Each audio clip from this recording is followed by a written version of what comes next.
Hey, How you doing, man? Thanks for coming on. And I want to thank Debbie and Gerry over at It's Another Sunday Podcast for recommending you. You did a podcast with them recently, and it was I don't know how we're going to yeah. top it. Well, I think we should give it our best effort. I bet we can do it. Let's do it. I feel lucky right now. All right. I feel lucky as well. You've been in the music industry for quite a long time, and recently you released a book, and that tells us all about your life. And I kind of want to focus on the book because I got to read a bunch of the first pages, a chapter or so far. He might want to focus on the book. I'm talking about everything about you. Where are you calling in from today? I'm calling from home in New York City. I'm trying to get this camera all arranged. It's doing. There we go. You can see I haven't been home much lately. Look at this thing. This thing's up and down. I haven't been home all that much lately because I've been on tour since the book came out. But I am home. Those are my CDs, somewhat useless bits of digitalized music back there. Little bottom of my guitar, bottom of my nylon string guitar over there, and nice chair over there, which is good for reading. So there you go. That's what doubles as my studio in my home. I'm in New York, in Queens, New York, Jackson Heights, where I live. Queens, New York. Okay, where have you been touring? Where have you been on the road? Well, the book came out in early September, and I kind of immediately hit the road. I did 2 weeks in England, largely because my publishing company, Jawbone Press, and my record label, Fire Records, are both based there. So I started off over there and immediately came to the States and did a 20-city tour of the eastern part of the U.S., kind of from home in New York all the way across to St. Louis and Chicago and back again. And that was great. And I'm starting the year off with January doing a handful of shows on the West Coast and then 50 shows in Europe starting in February. The book we're talking about is named I Wouldn't Say It If It Wasn't True. Mm-hmm. And it's a memoir about your whole life in the music industry. Yeah, I mean, it's about partially that.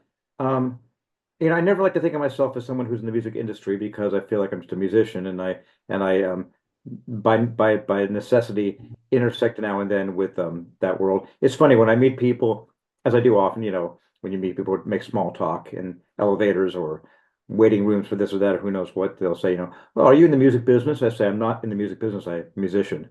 And there's a difference between the two. But yeah, the book is about a lot of things. It is my life story from birth in Santa Monica, California in 1960, up to falling in love with music at the ages of 4 or 5 and just being completely immersed and obsessed with what I was hearing on the radio and seeing in record stores, to learning to play guitar and dreaming of being in a band, to actually being in a band called the Dream Syndicate and having a wild 7-year run where we scaled some heights and hit some lows and came out the other side with ourselves intact and ready for more. It's kind of a little up and down fable story. It's a musical dream that ends in the musical winning of the lottery, as you might say, and then it's kind of an attempt to blow all the money won in the lottery, and this is of course this is all metaphorical, but blow that metaphorical money in the lottery and somehow come out on the other side able to play another game, and keep going. That's pretty cool. It's a great story. Very easy reading.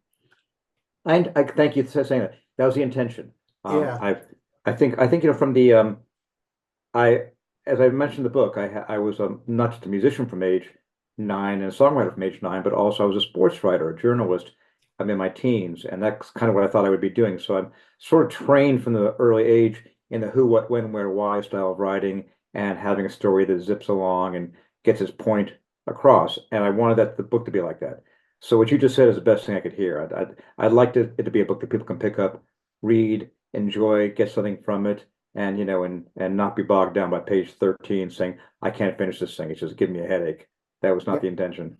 Yeah, and something interesting that I picked up on on Gerry and Debbie's podcast is this all came from your head. You didn't have like a diary that you wrote down and you pulled it all. So it's pretty amazing that you can go all the way back from almost day one and put on paper exactly what has happened.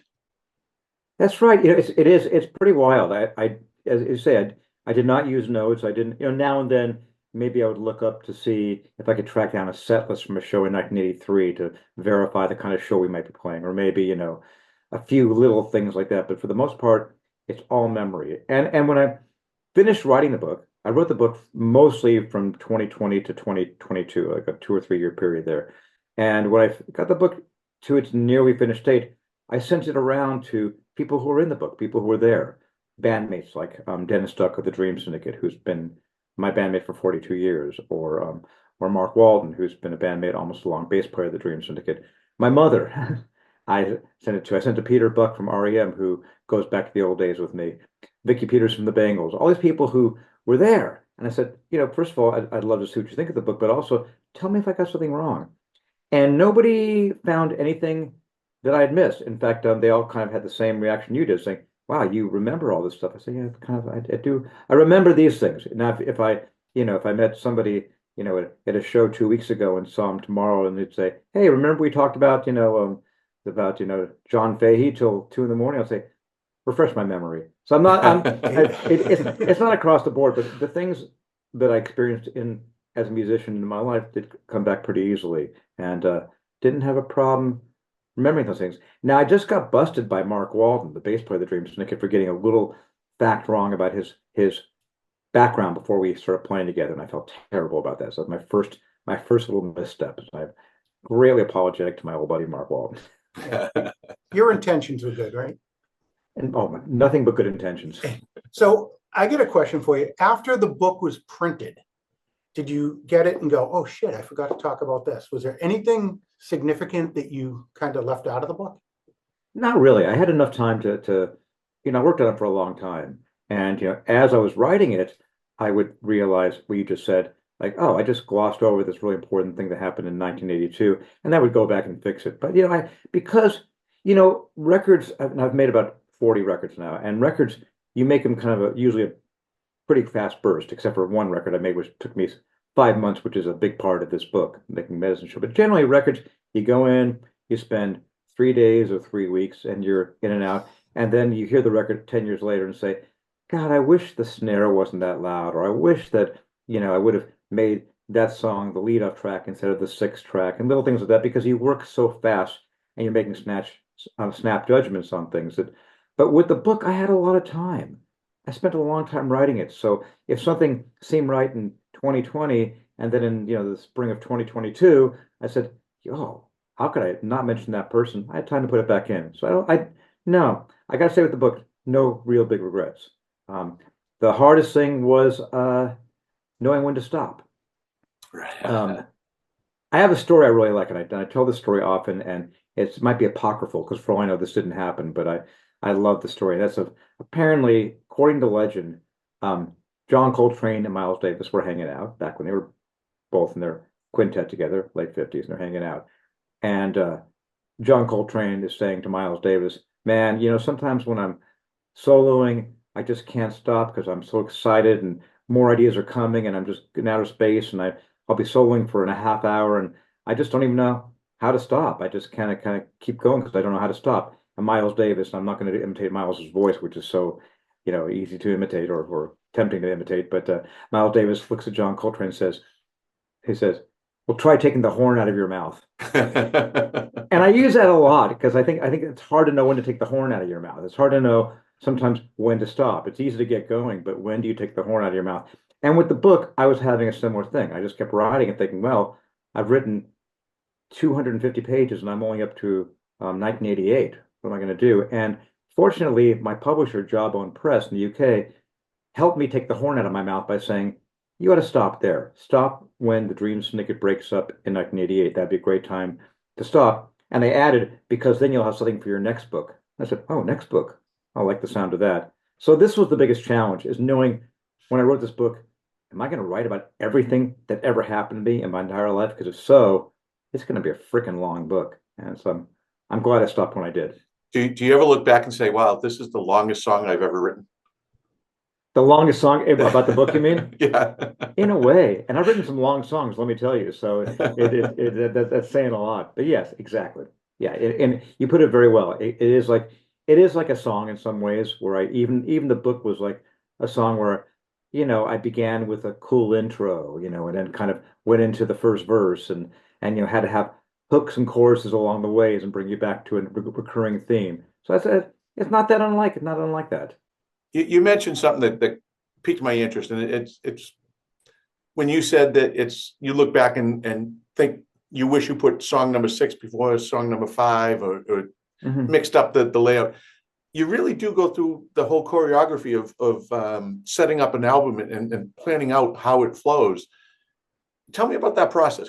Well, I'll tell you something. I think about sequencing as much as I think about anything. I think about that as much as I think about the songs, what I'm going to play or sing, who I'm going to play with.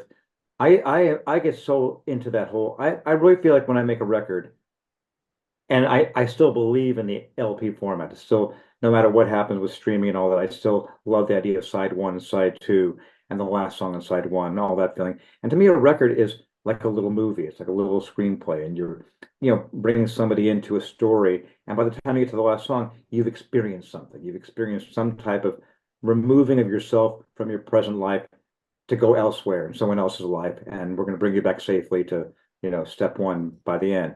So with all that in mind, to me, sequencing makes or breaks a record, and I do think about that a lot. I think a lot about spacing between songs. That's anybody who's worked with me knows that.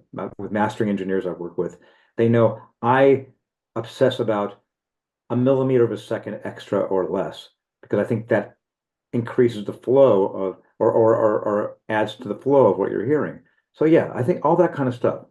And when I'm writing the songs, I will often think that's going to be the lead off track. That's going to be the one towards the middle. That's going to be a spot I really love in a record. That's going to be the next to last song. The same way, we all love binging shows now. We all love these series that that have 10 episodes and you watch them all at once or whatever. The whole thing started with, I don't know, Sopranos and The Wire, and that sort of movies now become 10-episode things, and they always talk about how the penultimate episode of a season is the most important, because that's when you bring everything to a head, only to be resolved somehow or not resolved in the final act. I love that way of with records as well. So to me, the next to last record is kind of a way of, get ready, because we're about to wrap things up. This is gonna be, hold on to your hat, or settle back into that easy chair because you've been through a lot, and we're gonna take you home safely. Yeah, think about stuff like that. I don't just write a bunch of songs, knock them out, and let the details be worked out later. And I'm involved in the whole thing. Interesting, very interesting. So we're kind of in the same age group. You're only a couple years older than us, so we grew up with a lot of the same music: the Beatles, the Rolling Stones, the Who, all those type of bands. Who was your biggest influence as a child? Yeah, biggest influence musically as a style to what I did. Yes. Well, as you both know, I can tell you're both big music fans, so you know how hard it is to narrow it down to one this or one that. There were different ones along the way. Growing up, of course, the Beatles were, big because they were just the Beatles. I grew up from age 4 to the Beatles were a band for me from age 2 to 9, so that was my youth in real time. Getting Sergeant Pepper when it came out, grieving when they broke up. So of course, it'd be hard not to be swept up in that. But they weren't as big an impact as, say, a band like Creedence Clearwater Revival, which I discovered at age 9, and that opened the gates to so many kinds of music that, I didn't know as much about, Bo Diddley or Marvin Gaye or Hank Williams or all these other kinds. They were like a schooling. And punk rock blew open the doors. Punk rock is the reason I'm doing what I did, because that came at the right time in my life, where I thought, not only is this exciting and, thrilling and in the moment and immediate, but also I'm 17 and this is a soundtrack for independence. And this is also showing me I can do this. I can play this I love it and I can play it. So I think I could be in a band. That was important. But if I had to narrow it down to one, it's hard to say. The Velvet Underground obviously were a big influence, but most of all, probably would be Roxy Music, which I discovered at the age of 14, and that kind of gave me the idea that music could be weird. Music didn't just have to be rockin' or pretty or whatever, but weird worked too. And I think that kind of set me up in a lifetime of making weird music that was also palatable. That was a radical discovery. If you're into the Beatles, you're thinking music's supposed to be inviting and accessible and beloved by everybody. But no, music that people could hate and other people could love, the idea of that division was a big deal to me. And once I kind of was on that track, went, no, no, now I've got an idea of what I want to do or what I want to listen to. Now, as you were going through, your iterations of the bands you played with, what was the band you first started out with? Well, I first played in bands, my God, at age 9. I No weirdly enough, kidding. there's a little 10-second movie someone unearthed of me playing at a birthday party as a 9-year-old. And my wife Linda, she pointed out that I kind of make the same moves and facial expressions in 9 that I do now. So I guess that was my way. We were called the Light Bulbs, and I think it was me on guitar. There was a drummer, and then 4 singers, because who played stuff back then? We were just kind of a funny band. We could do it. I think we played a Beatles song or two. I'm not sure. But I think you should get the band back together and re-record it and release well, it. you know what, one of those 4 singers ended up marrying, and I believe is still married to the drummer for X, Don Bonebrick, and we're doing a cruise with X. My band, the Baseball Project, and my own solo band, Steve and the Miracle 3, are going to be on a Sirius XM Underground Garage cruise with X next May. So that might be a chance to get the band back together again. I think I should talk to her How about fun it. is that? Yeah, I know. Well, you know what? It's and I'm first to say bands reunite, and it's always kind of interesting. I find that to be I think once was seen as a pathetic thing or a cash in kind of thing. But I find reuniting with old friends is whether on stage, whether in a band or just in your personal life, is very instructive. So why not put that band together again? But I mean, I started playing in bands a lot from a young age.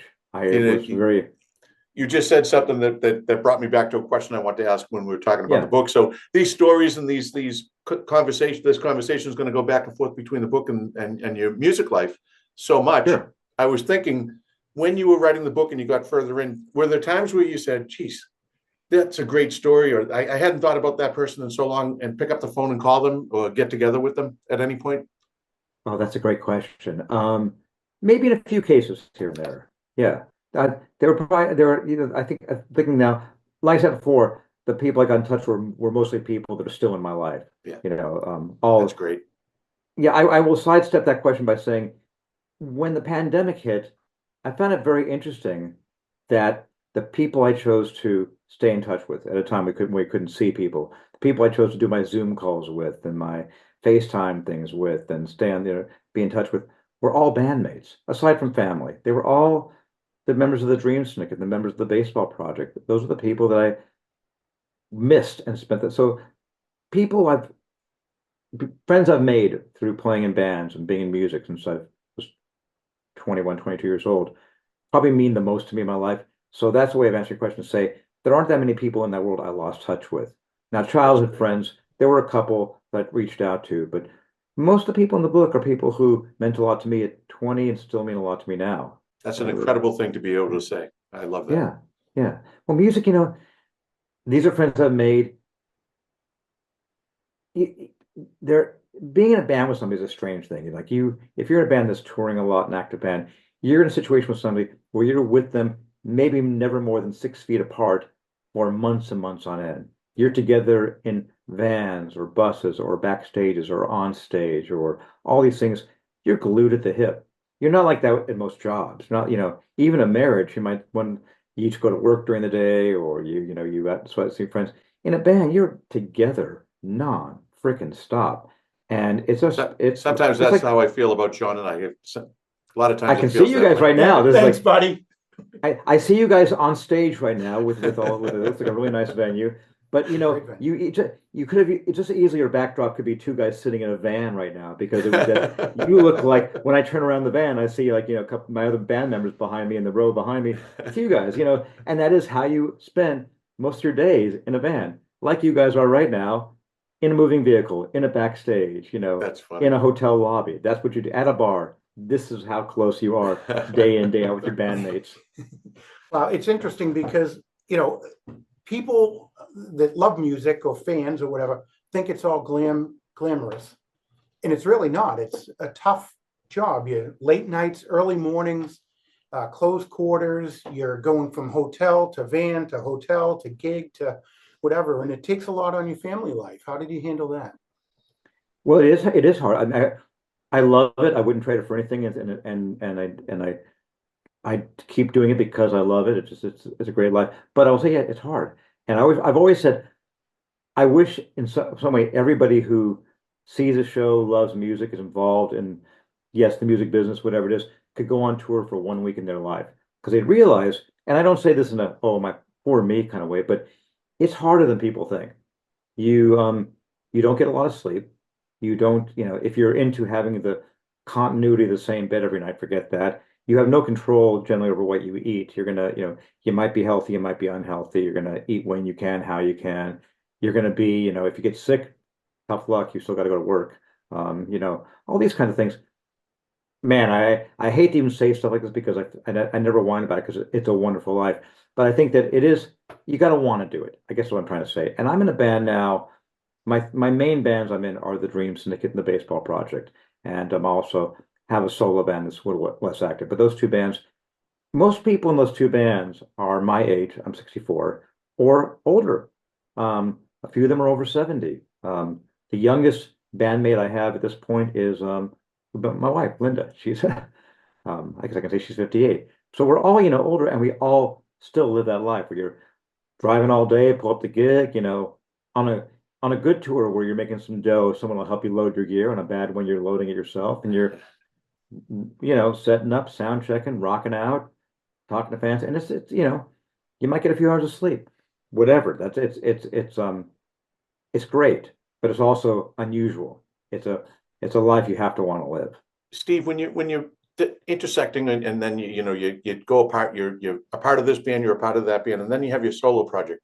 When you go off to run your solo project, are you still consulting? Do you ever go to the guys in your other bands and say, hey, I'm having trouble with this, or I'm working on this, what do you think? And collaborate still with the other bands? Well, there's a lot of overlap Yeah, okay. between the projects. That's kind of funny, actually. Like Linda, and of course my solo things. I have worked with everybody in my other bands. Like my new solo album, Make It Right, has Linda and Mike Mills from the Baseball Project, and the entire Dream Syndicate are all on that record as well. Oh, So wow. Okay. there's a lot of overlap anyway in the lives. But yeah, it is. I wouldn't say as much like we all talk about our other projects when we're hanging out, good stuff, bad stuff, frustrating stuff, good tales, bad tales, all things. So yeah, it's natural, like you with any friends. So there's a bit of that, but not so much like, God, this guy's giving me grief. What am I going to do? More just like, well, how's that going? Like right now, I'll take the Baseball Project as a good example. That's the band I have with Mike Mills and Peter Buck from REM and Scott McCoy from -5, my wife Linda. We are all in so many bands. So we have a little group chat thing. We, like any good group of friends, and we're always yakking about this and that. And half the time, Mike's in Europe playing with the big star band, and right now Peter's in Brazil playing with a project down there, and Linda's been making 3 different records recently, and Scott's always making 100 records at the same time. So we tend to write to each other and say, where are you? What are you doing right now? Then you hear about it and say, oh man, send me a song. I want to hear what you're up to.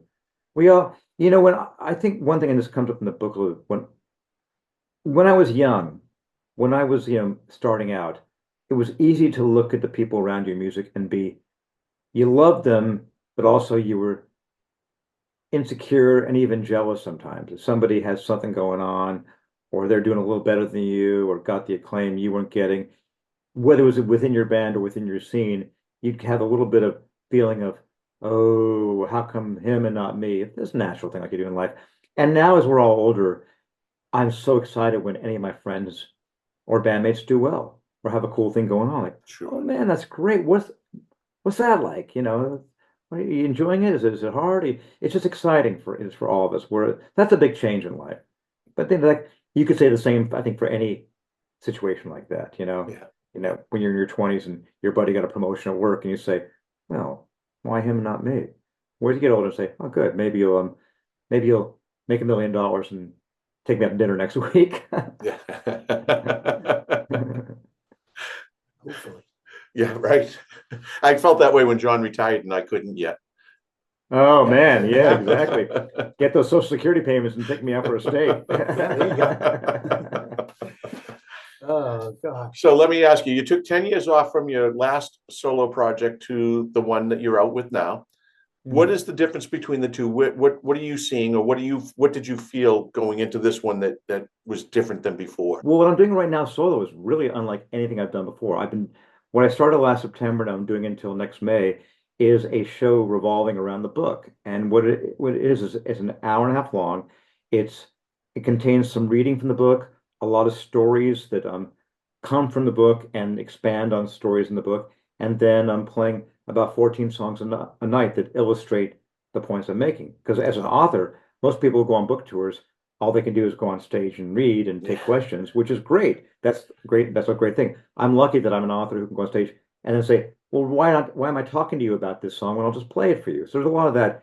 And I've never done this before, but it's a fixed show. It is like a little play. It's a one-man theater piece, whatever you want to call it. It's got, ups, downs, laughs, tears, jokes, music, everything, name dropping, anything you possibly could want. It's all there. And I go out each night, I go on stage, and for the next 80 to 90 minutes, it has this structure. The book is distilled down to this show. And when the show's over, it's, good night, curtain call, throw me flowers, and I'm out the door. Are you doing a lot of book signings when you're there before you or after you go off stage? Yeah. After I go off stage, I'm there with the pen and a chair and a table, and come on by. And a glass of wine, and you're going to be there for a while. Sounds good. Sign me up. Now, do you have any shows planned or on this tour? You're going to be in the Boston, Massachusetts area at all? I was there not long ago. I was actually there recently, but I hope to get back there again.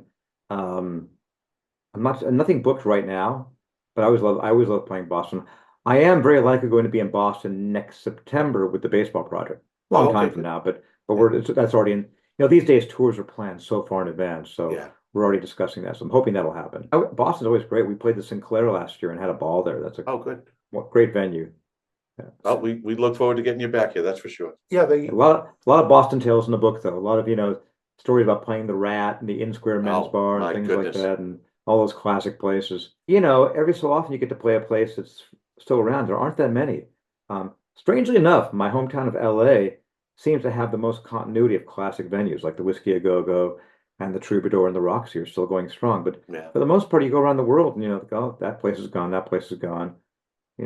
Funny. Too bad. You're right. Boston, the Paradise has been around for a long time. Yeah. Lovely. That's a lovely venue. I like that place a lot. But most places, they come and they go.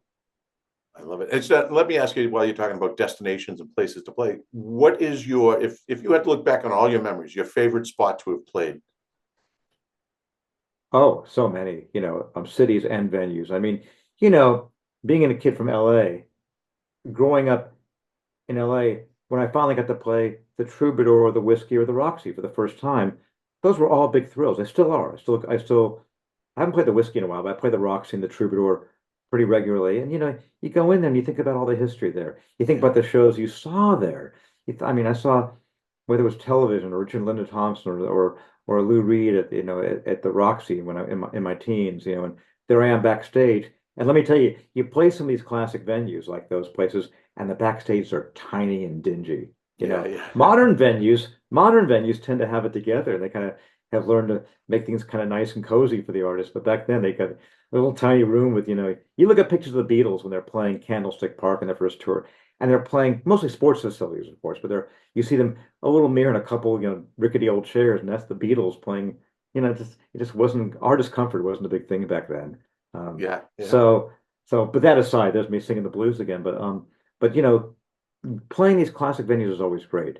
When I played CBGB's in New York for the first time, when I played the Rat in Boston, which I had, which I knew from the Live at the Rat compilation, these are always great things when you get to play someplace you've heard about or heard a great record from the place and say, yeah, I can kind of visualize it, and there I am now. You're making me think of, we had a past guest, Jim Sullivan, who wrote a book about all his interviews. He was a Boston Globe music critic, and I'm going to have to ask him if he ever interviewed you over the years. Jim spent a lot of time in all of those venues, and he sure did with me. 2 volumes. I'm going to have to look at that and see if you're in there. I'm not, and I'm going to grumble about it because Jim and I have spoken a lot over the years. So I expect to be in volume 3. I'm not pleased. I was about just that, though. thinking that we got to get I'll you in give- volume 3. I'll give Jim a pass on that, but we've been friends for a long time. Oh, We that's had awesome. that's all funny. kinds of fun nights and wild nights together over the years. I imagine. And we still communicate often, so I expect to be in volume 3. Oh, Now, that's great. if you ask me what the most awe-inspiring venue I've ever performed in Boston, I would have to say Fenway Park. Wow. I sang the anthem at Fenway Park in the 4th of July weekend. I believe it was the year 2014, maybe. Oh, something wow. like that.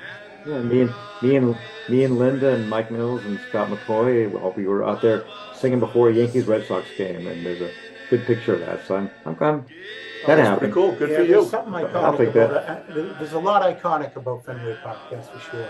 Oh yeah, yeah, And especially a Red Sox Yankee game that takes it to a different level. and we will not get into we won't get into team affiliations right now. I don't want You want to avoid that right your now. audience, exactly. But yeah, but it's a beautiful ballpark.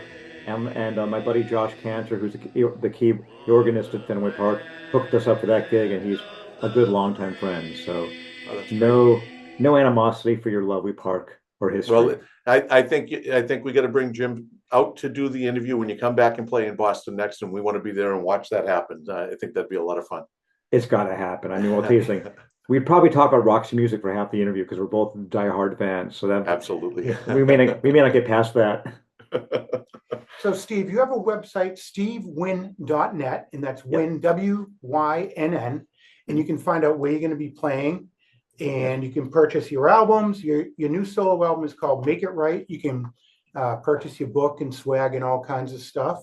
In fact, I have a BANDCAMP page. I'll tell your listeners, like most musicians, I have a BANDCAMP page where I'm selling the book, autographed and personalized. So you can get it all your favorite bookstores and on Amazon or whatever. But if you get it on my BANDCAMP site, it'll say, to John, rock on, Steve Wynn. So there you go. I like that. So you have a new book, a new album. What's the next big project? Well, I'm going to be touring behind this book for the next 6 months, like I said. So that's going to be the focus of everything. But the Dream Syndicate has a four CD box set of our second album, Medicine Show. It's coming out next summer on Fire Records in the UK, and that record's been out of print for the last 30 years. So that'll come out. And we'll probably do a big tour behind that when it comes out, and make a new record as well. Everything's still active. I'm at this point. Everything I've done, Dream Syndicate, Baseball Project, my solo career, and even a lesser known band called Gutterball that had a lot of fun over the years. We're gonna do something next year as well. So everything's in play. It's all right out there. And I'm at the point now where, well, I got to say, this has been my living and my job for the last 4 years, but it's also just what I do for fun and for adventure. And I'm always tend to say yes when something comes up. If I hear about a band in Italy who is doing something cool and they say, hey, if you want to come over and write a couple songs and record, I'll say, yeah, sure, why not? I tend to do that. That's awesome. So to say, I know what's going to happen next year, I really don't. Could be anything. Well, I got to tell you, that's an amazing way to live, and to be able to find that joy in everything you're doing. It's absolutely incredible. I love the way you look at things, and you can see that you really enjoy it as you're speaking about it. That's pretty cool to find someone that has been doing it this long, that is still in love with what they're doing the way you are. I am. I mean, something I talk about on the show is I talk about, and I say this, I use Alex Chilton, who's a big part of the book, and of meeting him before I started my band, for the Dream Syndicate, and what impact that had on me. But when I met him, he was very bitter. Now, Alex Chilton was a great writer and a great guy. I got to know him over the years. Very, very good person. Very into life. It's a tragedy he died so young. But when I met him, he was very bitter about his music, and it really struck me in a way, because it broke my heart in a way, because I thought, how can you be bitter? You've made some of the best music that changed my life, and over the years, it's changed a lot of people's lives. And I think I decided, if I ever have the good fortune to get to do what he's done and what people make a life out of music, I won't be bitter. And I think I've lived by that my whole life. Times you guys didn't ask this question. I applaud you, but I get the question every so often when people say, well, you're friends with people in REM and the Bangles, for example, or the Black Crowes. Do you ever feel jealous that they did better? I think you should have had their career. And I think, I'm living the life. I've been a professional musician for 40 years. I can do whatever the hell I want musically on stage in the studio. Thank you very much. I'll check, please. I'm fine. Right. I heard the other day, someone said every profession has a expiration date. And it's interesting because you do see people on top of the world and then they just like call it quits. Yeah. And it makes you wonder why they would do that. But it makes sense. You work so hard over the years, you need to enjoy yourself. It just comes to a point that you just say enough's enough and I'm going to stop here. It's not fun anymore. I don't know if we're ever going to hear that. No, and you're having fun. Well, right. I'm having fun. And the thing is, if you I always think about this, because people look at people who don't do this, say for a living or whatever, they'll look at they love making snarky comments about, say, Mick Jagger or Paul McCartney or Bob Dylan, and say, why are they still doing this? Don't they have enough money? And they don't realize it's not about the money. Now, I can't speak for those guys, but I think I can. And I'm telling you, sure, I guess nobody can ever have enough money or whatever. Maybe that's part of it. But really, what it is just you learn to love this life. When you were 10 years old, you dreamed of writing songs and playing music, and you're still doing it, and you want to keep doing it because it's a new adventure. It gives meaning to your existence, in a way that maybe other jobs do or don't. Hard to say. You get to go job by job and decide. If you're digging ditches, you might say, you know what, at 65, I'm glad to stop digging. I've dug enough ditches now for a while. I can take it easy now and stop that. But if your life is playing music and every night is a new adventure in a new city, you might say, I know I'm 80, but why would I stop? What's more fun? And I really honestly believe that in the case of people like that, that's the motivation. It's just, I want to play more music. I still am trying to play the best show I ever played in my life. And it might not happen tonight. It might happen tomorrow night. I imagine, the ditch digger, he quits because his back hurts. As a musician, if you quit writing songs or playing music, your mind would hurt, right? Your heart would hurt. I think exactly. I think that's it. I think something would make you want to do more of it because it is so much like your mind and your heart that is the foundation of what gets you excited. A good day for me is a day where I write a song that excites me and moves me. A good day for me is a day where I play a show that really connected with the audience, with the other people on stage, and you want more of it. You don't want to quit. You want to keep going if that's what you do. You hopefully can do it. I look at it's such a sad story. Ian Hunter, who's one of my biggest heroes for a lot of reasons, wrote still writes great songs, and has made so many great records. But he was doing it till he was 80 and only quit because he got extreme tinnitus and his hearing is really messed up and it's painful to play music now. And I think he's 85 now. And I know he would still love to be out there touring, but he had to stop. I think that's the case for the ditch digger analogy. It's like, now it hurts if I got to stop. But, knock on wood, we all, there's so many of the musicians out there now in our 70s and 80s doing this and just going, still doing it. And I think thank God. You hope you hope that, it's the flip side is the horrible tragedy of really wonderful people and friends like Matthew Sweet and Jesse Malin and even for a while my buddy Scott McCoy and Lucinda Williams and all these sorts of people who had strokes or got sick and suddenly can't do it. And in some cases they return, like Jesse Malin just is for heroic what he's been able to do. But you think that's the thing you dread in your life. It's like if you're a musician, you think, please, I think Warren Zevon had the song called it, but please don't let me get sick. Don't, I can endure the rough travel and the long days. Just let me be able to stand up and sling a guitar with my shoulder and do this. Because if you can't do that, then the end. That's it. Yeah. Steve, it's a great conversation. We appreciate your time coming in and speaking with us. And we like to say when we have someone in for a conversation like this, we'd like to think we made a friend. So we want to thank you for coming on Musicians and Beyond and being a friend of ours. And we look forward to the time when we can spend some time with you here in Boston and or find you out on the road somewhere where we'll be and catch a show. We look forward to that. Absolutely. I like the sound of that. Let the friendship continue. I like that.